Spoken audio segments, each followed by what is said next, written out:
Hello दोस्तों, आज की वीडियो में सभी का स्वागत है। आज की वीडियो में हम भाई बात करेंगे बीपीएससी 101 के बारे में, जो कि भाई हमारा इग्नू का कंटेंट है।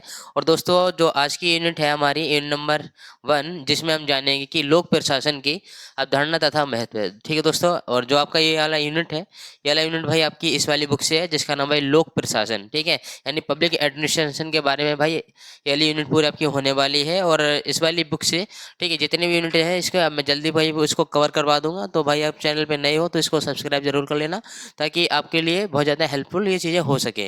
और जो मैं आपको कंटेंट डिलीवर कर रहा हूँ भाई, सारा आपका एग्जाम ओरिएंटेड रहता है। ठीक है भाई, और जो भी आपको कोर्स रिलेटेड अगर वीडियो चाहिए तो उसके लिए आप मुझे कमेंट सेक्शन में बता देना, जिससे कि आपकी सहायता कर सकूँ। ठीक है दोस्तों, चलिए अब समझते हैं आज की वीडियो का पहला हमारा टॉपिक, जो कि है भाई हमारा लोक प्रशासन का अर्थ क्या होता है। यानी जो पब्लिक एडमिनिस्ट्रेशन है, ठीक है, उसका अर्थ क्या होता है।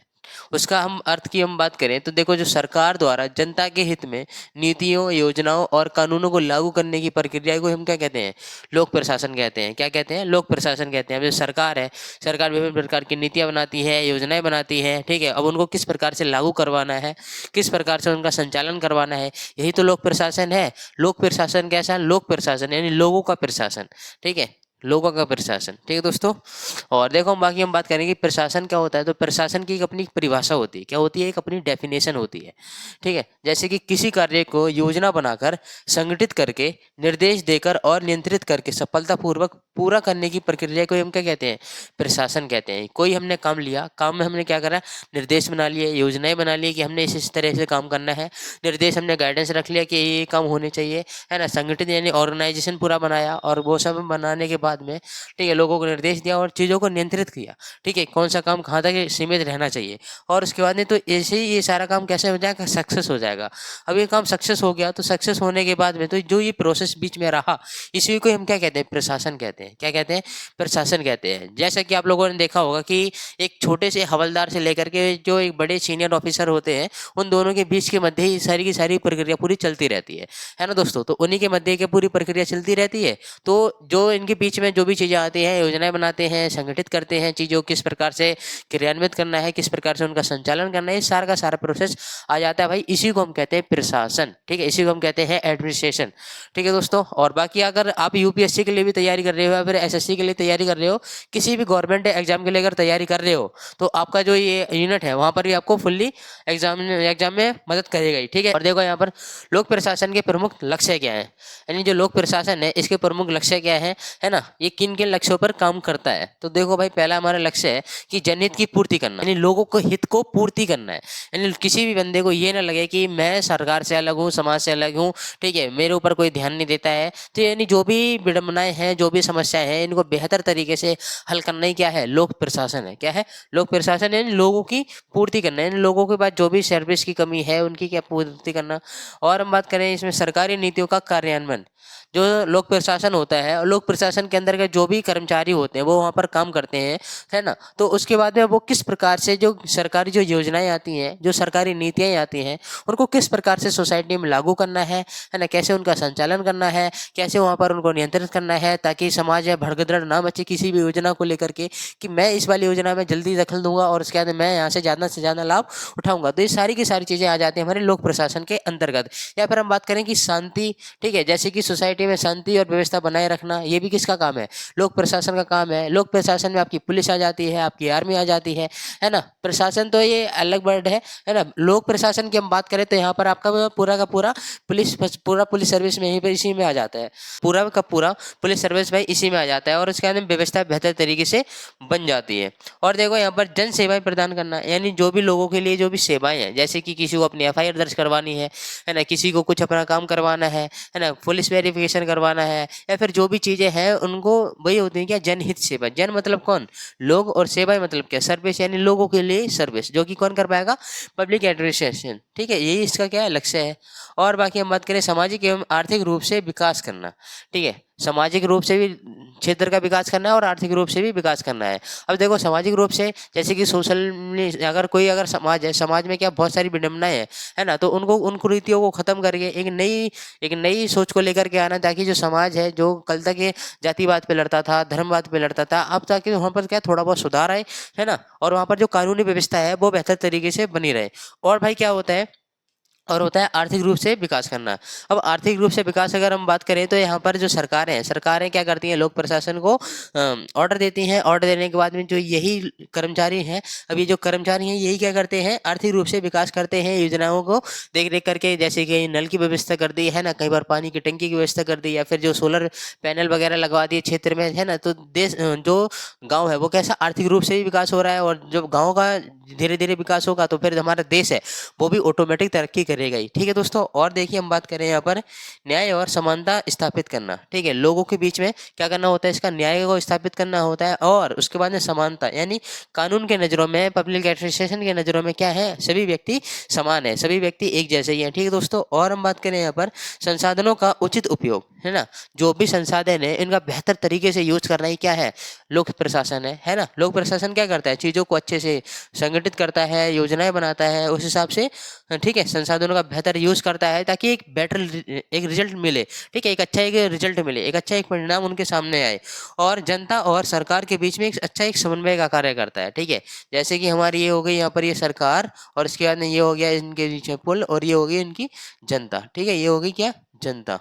ठीक है, ये हो गई क्या भाई, जनता। अब यहाँ पर जो ये है, ये जो बीच का जो पुल है, अब यही हो जाता है हमारा पब्लिक एडमिनिस्ट्रेशन, है ना। ठीक है, पी ए, ठीक है, पब्लिक एडमिनिस्ट्रेशन। ठीक है दोस्तों, और हम बाकी बात करें विशेषताएं क्या होती हैं, यानी जो लोक प्रशासन है, यानी जो पब्लिक एडमिनिस्ट्रेशन है, इसके कैरेक्टरिस्टिक क्या होते हैं, बोले तो what is the characteristic of public administration. ठीक है दोस्तों, जैसे कि कल्याणकारी प्रकृति। अभी जो इनकी प्रकृति कैसी है, यानी जो लोक प्रशासन का नेचर कैसा है, कल्याणकारी है। ठीक है, इनको क्या करना है, जनता का कल्याण करना है।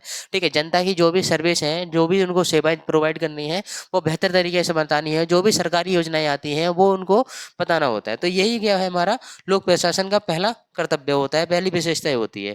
सरकारी सरकारी नीतियों का क्रियान्वयन, जो भी सरकारी नीतियां आती हैं, ठीक है, चाहे वो राशन कार्ड से जुड़ी हुई हो, है ना, चाहे वो आपके किसी भी आधार कार्ड से जुड़ी हो, या फिर आपसे जुड़ी हो। जैसे कि अभी कुछ समय पहले ई श्रम कार्ड आया था। ठीक है, तो वहाँ पर जो भी जनता थी, ठीक है, जो भी जनता थी उसको किसने अवेयर करा, बैंक वालों ने अवेयर करा, है ना, आसपास के लोगों ने अवेयर करा, आसपास के पब्लिक एडमिनिस्ट्रेशन के लोगों ने उसको क्या करा। बाकी बात करें सार्वजनिक उत्तरदायित्व। ठीक है, सार्वजनिक उत्तरदायित्व, जो भी चीज़ है कैसा है, सार्वजनिक उत्तरदायित्व में। ठीक है, सभी को क्या है, सार्वजनिक उत्तरदायित्व, यानी सभी को सार्वजनिक रूप से देखना है। ऐसा नहीं है कि किसी के साथ पर्सनल रिलेशन बना लो और उसके बाद में अपना वही बस उसी को बंदे को देख रहे हो, नहीं, सार्वजनिक यानी सभी को देखना होता है। नियम एवं कानून आधारित, जो भी चीज़ें होंगी कैसे, नियम और कानून के बेस पे होंगी। ठीक है, नियम और कानून के बेस पे ही होगी। अगर इसके अलावा अगर कुछ अगर होता है तो उसके बाद में पब्लिक एडमिनिस्ट्रेशन जो है वो घाटे में जा रहा है। ठीक है, माइनस में जा रहा है। और देखो यहाँ पर संगठित व्यवस्था, जो भी व्यवस्था रहती है कैसी रहती है, संगठित होती है, ऑर्गेनाइज्ड होती है। ऐसे नहीं है कि कुछ भी लोग आए और यहाँ पर कुछ भी काम करके चले गए, नहीं, दैट इज रॉन्ग। ठीक है, तो यहाँ पर जो भी चीजें होती है कैसी, संगठित होकर के काम करती हैं। और हम बाकी बात करें कि सेवा प्रधान कार्य। ठीक है, जो भी कार्य होते हैं सेवा प्रधान कार्य होते हैं। और लोकहित सर्वोपरि, जो भी चीजें हैं, ठीक है, जो भी चीजें हैं, सबसे ऊपर कौन है, देश है, सबसे पहले कौन है, संविधान है, सबसे ऊपर लोगों का हित है। और विकासोन्मुखी दृष्टिकोण, यानी जो इनका दृष्टिकोण होता है कैसा होता है, विकासोन्मुखी, सामाजिक रूप से विकास करना है, आर्थिक रूप से विकास करना है, संस्कृति को देखते हुए विकास करना है, यानी किसी भी भंग ना हो, यानी किसी भी संस्कृति का भंग ना हो। और हम बाकी बात करें कि भाई लोक प्रशासन का स्वरूप क्या होता है, जो लोक प्रशासन है इसका स्वरूप क्या होता है। तो देखो, लोक प्रशासन के बेसिकली दो स्वरूप होते हैं। पहला होता है हमारा प्रबंधनात्मक दृष्टिकोण, एक होता है हमारा एकात्मक दृष्टिकोण। दोनों की अभी हम डिटेल से बात करते हैं। तो पहले हम जानते हैं ये प्रबंधनात्मक दृष्टिकोण यानी मैनेजमेंट। ठीक है, मैनेजमेंट थ्योरी। अब ये क्या है, देखो, तो ये जो इसके सपोर्टर हैं जैसे कि हेनरी फायोल हो गया, उसका लूथर गुलिक हो गया। ठीक है, ये क्या है, इसको सपोर्ट करते हैं, इसका समर्थन करते हैं। तो देखो, इस दृष्टिकोण के अनुसार लोक प्रशासन का मुख्य कार्य मैनेजमेंट करना है। क्या है, मैनेजमेंट करना है, यानी जो लोक प्रशासन है, लोक प्रशासन का मुख्य कार्य क्या हो गया, मैनेजमेंट करना हो गया। और यही जो दृष्टिकोण है, यही दृष्टिकोण क्या करता है, प्रशासन को ऐसी प्रक्रिया मानता है, ठीक है, जिसमें कार्यों की योजनाएं बनाना, संगठन करना और निर्देश दिया जाता है। ठीक है, निर्देशन दिया जाता है कि कौन सा काम कैसे होगा, किस ढंग से होगा। बाकी हम बात करें इसकी विशेषताओं की, तो इसकी विशेषताएं की हम बात करें तो इसकी पहली विशेषता यही होती है कि मैनेजमेंट पर बल देना है, यानी जो भी चीज़ें होंगी किस प्रकार के उनको मैनेज करना है, किस प्रकार से बेहतर संसाधनों का यूज करके बेहतर रिजल्ट लेकर के आ रहा है ना दोस्तों। तो यही होता है इसका। और एक और होती है इसकी विशेषता जो कि है कार्यकुशलता पर बल, यानी क्या है, कार्यकुशलता पर बल, यानी जो जिस फील्ड का मास्टर है उसको वही कार्य सौंपना है। ठीक है, ताकि जो रिजल्ट है अच्छा है। और क्या होता है, योजना एवं नियंत्रण। क्या होता है भाई, योजना एवं नियंत्रण के बेस पे काम करना है ना। पहले उसका योजना बनाना है, फिर उसके बाद में उसको नियंत्रित करना है, तब जाकर के एक अच्छा रिजल्ट मिलता है। और देखो उच्च अधिकारियों की अधिक भूमिका, यानी जो उच्च अधिकारी होते हैं, जो सीनियर ऑफिसर होते हैं, उनकी जो भूमिका रहती है वो बहुत ज़्यादा होती है। अब वो उनकी जो भूमिका है क्यों ज़्यादा होती है, क्योंकि जो भाई क्या करते हैं, नीतियाँ बनाते हैं, ठीक है, भाई क्या करते हैं, चीज़ों को लागू करवाने का काम करते हैं, ठीक है दोस्तों। और हम बाकी बात करें कि अगला जो दृष्टिकोण है वो है कि जो कि है एकात्मक दृष्टिकोण। अब जो इसकी हम समर्थक की बात करें, जो इस वाले एकात्मक दृष्टिकोण को कौन कौन बंदे समर्थन इसको करते हैं, तो एक हमारे आते हैं इसमें एल.डी. वाइट, ठीक है, एक का नाम है बूड्रो विल्सन, ठीक है, बूड्रो विल्सन। ये दो लोग हैं जो कि इसको क्या करते हैं, सपोर्ट करते हैं, ठीक है, इनका ही नाम इसमें ज़्यादा चलता है। तो देखो इस दृष्टिकोण के अनुसार क्या होता है कि प्रशासन एक समग्र प्रक्रिया है। प्रशासन क्या है, एक समग्र एक प्रक्रिया है, ठीक है, जिसमें नीति निर्माण, क्रियान्वयन, कार्यालयीन कार्य और तकनीकी कार्य तथा सभी कर्मचारियों की भूमिका शामिल होती है। कैसा एकात्मक दृष्टिकोण, यानी सभी का जो दृष्टिकोण होता है कैसा एकात्मक होता है। अब जैसे कि इन लोगों ने क्या बना लिया कि एक ही संगठन बना लिया, यहाँ पर बहुत सारे लोग हो गए, यहाँ पर क्या बहुत सारे लोग हो गए। अब इस वाले जो चैम्बर में क्या बहुत सारे लोग हो गए, तो अब इनका जो दृष्टिकोण है, ठीक है, अब इनका जो टारगेट क्या है, अब ये है, ठीक है, टारगेट क्या है अब ये है। अब यानी जो भी ये काम करेंगे किसके, बस इसको देख करके ही काम करना है कि हाँ हमें बस यहाँ तक पहुँचना है, ठीक है, कैसे पहुँचना है बस ये अपना दिमाग लगाएंगे, ठीक है। अब इसी में तुम्हारा आ जाएगा नीति निर्माण बन गया, नीति निर्माण बनने के बाद कैसे उनको क्रियान्वयन करना है नीति निर्माणों को। और बाकी बात करें कार्यालय और उसका तकनीकी कार्य जो कुछ होते हैं उससे भी कार्य होते हैं, और वहाँ पर क्या सभी कर्मचारियों की भूमिका होती है, एक छोटे से हवलदार से लेकर के एक बड़े सीनियर अधिकारी तक, ठीक है, सबकी क्या होती है, समान भूमिका होती है। बाकी हम बात करें इसकी विशेषता है कि यानी एकात्मक दृष्टिकोण की विशेषताओं की जो हम बात करें तो ये होता है व्यापक दृष्टिकोण, यानी ब्रॉड, ठीक है, कैसा है, ब्रॉड दृष्टिकोण है, यानी बहुत भारी भरकम है। और इसका समग्र प्रक्रिया, यहाँ पर पूरा प्रोसेस आ जाता है, क्या हो जाता है भाई, पूरा का पूरा प्रोसेस आ जाता है। जैसे कि यहाँ पर तुम्हारा नीति निर्माण आ गया, क्रियान्वयन आ गया, कार्यालय आ गया, तकनीकी कार्य आ गया, और सभी कार्यालय जो भी जितने भी कर्मचारी हैं उन सभी की क्या आ गई, इसमें भूमिका आ गई। तो ये कैसा हो गया भाई, समग्र प्रक्रिया है। और इसके अंदर सभी कर्मचारियों का यहाँ पर समान महत्व भी रहता है, और व्यवहारिकता पर क्या दिया जाता है, बल दिया जाता है। व्यवहारिकता पर क्या दिया जाता है, बल दिया जाता है, ठीक है दोस्तों। अगला जो टॉपिक है हमारा ठीक है, पोस्ट कॉर्ब दृष्टिकोण, ठीक है, बाय लूथर गुलिक, ठीक है, जो ये पोस्ट कॉर्ब है ये क्या, ये लूथर गुलिक है, एक ठीक है समर्थक हैं इसके, ठीक है, और जो कि इसको बढ़ावा भी देते हैं। देखो इन्होंने क्या एक इसके एक अलग अलग सबकी क्या एक फुल फॉर्म बता रखी है, यानी पोस्ट, ठीक है, कॉर्ब की क्या एक अपनी एक डेफिनेशन बना रखी है, जो कि हमारा P4 होता है भाई प्लानिंग, यानी योजना बनाने, यानी कौन से काम को किस प्रकार से करना है। काम करने से पहले हमें क्या करनी होती है, उसकी योजना बनानी होती है ना दोस्तों। योजनाएं बनाने के बाद में फिर क्या करना होगा, फिर हमें करना होगा O4 होता है हमारा संगठन, यानी ऑर्गेनाइज्ड, ठीक है, पहले योजना बनानी, योजना बनाने के बाद में फिर हमने चीज़ों को ऑर्गेनाइज करा, ताकि जो भी कंपनी है उनकी, ठीक है, उनको पता भी तो चले, ठीक है, जो भी वर्कर है उनको पता भी तो चले कि कौन सा काम किस ढंग से होगा, है ना। और उसके बाद में एज फॉर स्टाफिंग, यानी कर्मचारी व्यवस्था, एज फॉर क्या स्टाफिंग, यानी जो कर्मचारियों की जो व्यवस्था है वो उसको मैनेज करना, बेहतर तरीके से उनको गाइड करना कि हाँ आपको ये काम करने हैं, और उसके बाद में ये अगर समस्या आती है तो आपको ये कदम उठाने हैं, ठीक है दोस्तों। और D4 होता है हमारा भाई डायरेक्टिंग, यानी निर्देशन देना।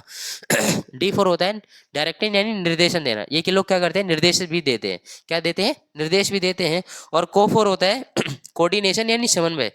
क्या होता है, कोऑर्डिनेशन, यानी एक दूसरे क्या करना है, समर्थन करना है, एक दूसरे की टांग नहीं खींचनी है, एक दूसरे क्या करना है, समर्थन करना है, ठीक है दोस्तों। और होता है हमारा R4 भाई रिपोर्टिंग, यानी प्रतिवेदन करना है, यानी कुछ भी अगर समस्या आती है, कुछ भी काम अगर अच्छा होता है तो आपको क्या करना है, रिपोर्टिंग करनी है, वो क्या करना है, रिपोर्टिंग करनी है। और B4 होता है हमारा भाई, फोर होता है भाई हमारा बजटिंग बनाना, ठीक है, यानी B4 होता है भाई हमारा बजटिंग बनाने की, यानी किस प्रकार से बजट बनाना है, किस प्रकार से जो ये प्रक्रिया, जो ये प्रोसेस है, इसको अंजाम देना है, यानी बेहतर रिजल्ट लेकर के आने हैं, ठीक है दोस्तों। तो आपका यहाँ तक टॉपिक पूरा क्लियर हो गया। चलिए अब समझते हैं अगला टॉपिक, जो कि हमारा भाई लोक प्रशासन और निजी प्रशासन के बीच में क्या संबंध होता है, क्या अंतर होता है। अब अभी ये और जान लो। तो देखो दोनों का जो लक्ष्य होता है किसी संगठन के कार्य को चलाना होता है, ठीक है, दोनों का ही लक्ष्य क्या होता है, संगठन का चलाना होता है। जैसे कि आप एक एग्जांपल से समझो, जैसे कि है हमारे पास प्राइवेट स्कूल, एक है हमारा भाई सरकारी स्कूल, ठीक है, दोनों क्या है, दोनों में क्या व्यवस्था चलती है, दोनों क्या करते हैं, अपने बेहतर रिजल्ट के लिए काम करते हैं। इधर के जो प्रिंसिपल है वो भी अपने जो भी उनके नीचे जो टीचर काम कर रहे हैं वो भी जोड़ देंगे, और जो इधर के जो टीचर हैं और वो उनके जो प्रिंसिपल है उनके ऊपर भी जोड़ देंगे कि आपको क्या करना है, बेहतर रिजल्ट लेकर के आना है, संसाधनों का बेहतर तरीके से यूज करना है, स्मार्ट स्मार्ट बोर्ड का अच्छे से यूज करो, ठीक है, को करिकुलर एक्टिविटी करवाओ ताकि बच्चों का बेहतर तरीके से विकास हो, ठीक है, बच्चों का जो कोऑर्डिनेशन है वो अच्छे से बने और उसके बाद जो बच्चों का जो विकास है, ठीक है, वो तेजी से हो जाए। तो ये सारी की सारी चीज़ें होती है। तो दोनों के लक्ष्य क्या होता है कि ठीक है, संगठन को चलाना होता है, यानी बेहतर तरीके से उसको चलाना होता है। बाकी हम बात करें कि दोनों के बीच में मुख्य संबंध क्या है, ठीक है मुख्य संबंध क्या है, तो देखो प्रबंधन की समान प्रक्रिया क्या है, प्रबंधन की समान प्रक्रिया रहती है।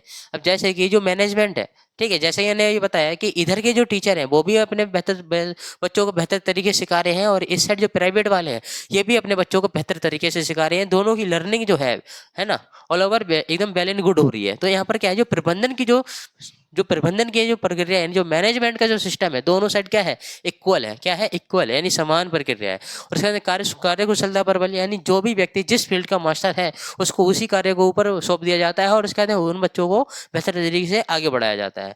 और संगठनात्मक ढांचा, दोनों की तरफ क्या होता है, संगठनात्मक ढांचा होता है, यानी इस साइड भी सेम ढांचा है, इस साइड भी एक स्ट्रक्चर है, ठीक है, एक छोटे से एक कर्मचारी से लेकर के और बड़े से एक प्रिंसिपल तक, दोनों के बीच में क्या है, अच्छा एक कोऑर्डिनेशन रहता है, अच्छा एक समन्वय रहता है ना। एक अच्छा क्या है, एक संगठनात्मक एक ढांचा होता है, यानी जहाँ पर संघ संघ मतलब क्या, बहुत सारे लोगों का संघ होता है, ठीक है, जहाँ पर आपस में लोग मिलकर के, ठीक है, काम धंधा करते हैं और ठीक है किसी भी प्रक्रिया को आगे बढ़ाते हैं। और बाकी हम बात करें काम कर्मचारी प्रबंधन, यानी जो भी वर्कर है, ठीक है, जो भी कर्मचारी है, इनका क्या अच्छे तरीके से मैनेजमेंट करना है। और वित्तीय प्रबंधन, ये क्या है, वित्तीय प्रबंधन यानी जो भी पैसे से जुड़ी जो भी समस्याएं हैं, ठीक है, इनका भी क्या है, एक अलग से एक बजट बना दिया, जैसे कि हमने जाना था इसमें लूथर वाले में, ठीक है, जो कि हमारा था पोस्ट कोप, ठीक है दोस्तों। और हम बाकी बात करें यहाँ पर जनसंपर्क और इसके बाद में ग्राहक सेवा, अभी ये भी इनके अधीन आ जाता है। यानी जनसंपर्क यानी लोगों तक क्या उनका संपर्क रहता है, कनेक्टिविटी रहती है। और इसका ग्राहक सेवा यानी जो भी इनके कस्टमर होते हैं उनको ये सेवा प्रोवाइड करते हैं, सर्विस प्रोवाइड करते हैं। अगला टॉपिक है भाई हमारा, जो कि है लोक प्रशासन का महत्व, यानी जो हमारा पब्लिक एडमिनिस्ट्रेशन है इसका क्या महत्व होता है, ठीक है, ये हमारे लिए किस प्रकार से सहायक है ना, हमारे जीवन में जब ये आता है तो चार चांद ऑटोमेटिक लग जाते हैं। चलिए अब ये भी जान लेते हैं, और जो कि ये इस वाली यूनिट का ये लास्ट टॉपिक भी है, तो इसी के साथ आपका जो यूनिट है फुल्ली कंप्लीट हो भी जाएगा। देखो यहाँ पर जो लोक प्रशासन है, लोक प्रशासन का महत्व क्या होता है, तो पहला भाई महत्व होता है कि सरकारी नीतियों को क्रियान्वित करना, यानी जो भी सरकारी नीतियाँ आती हैं इनको क्या करना होता है कि लागू करवाना होता है, क्या करवाना होता है, लागू करवाना होता है, और बेहतर तरीके से, ठीक है, जनता को बताना होता है, जनहित की सेवा करनी होती है ताकि लोगों को अच्छे से पता चल सके। और बाकी हम बात करें कल्याणकारी, कैसा है, कल्याणकारी है, कैसा है, ताकि जो जन कल्याण है, ठीक है, जन कल्याण यानी लोगों का कल्याण हो सके, ठीक है, किससे, लोक प्रशासन के थ्रू, किससे, लोक प्रशासन के थ्रू। और उसका जो कानूनी व्यवस्था है अब ये भी कैसे भंग ना हो, बनी रहे, क्या है, जो कानूनी व्यवस्था है अब ये भी कैसे बनी रहती है, लोक प्रशासन की वजह से बनी रहती है ना दोस्तों। क्योंकि जो जनता है, जो पॉलिटिक्स है, वो तो आते हैं 5 साल रहते हैं और उसके बाद में चले जाते हैं, इनका कुछ अता पता तो होता नहीं है, क्योंकि जो भी काम करना होता है इसी ढांचे को करना होता है। लोक प्रशासन को ही सारा की सारी गद्दी संभालनी पड़ती है, बस वो तो बस एक इनफॉर्मल है, बाकी फॉर्मली तो यही है ना दोस्तों। अब यहाँ पर देखो विकास में सहायक क्या है, ये विकास में सहायक होते हैं, ठीक है, जो भी काम होते हैं इनके इनके ही अधीन होते हैं, ठीक है, जब तक ये साइन नहीं करते हैं तब तक कोई काम धंधा भी नहीं होता है।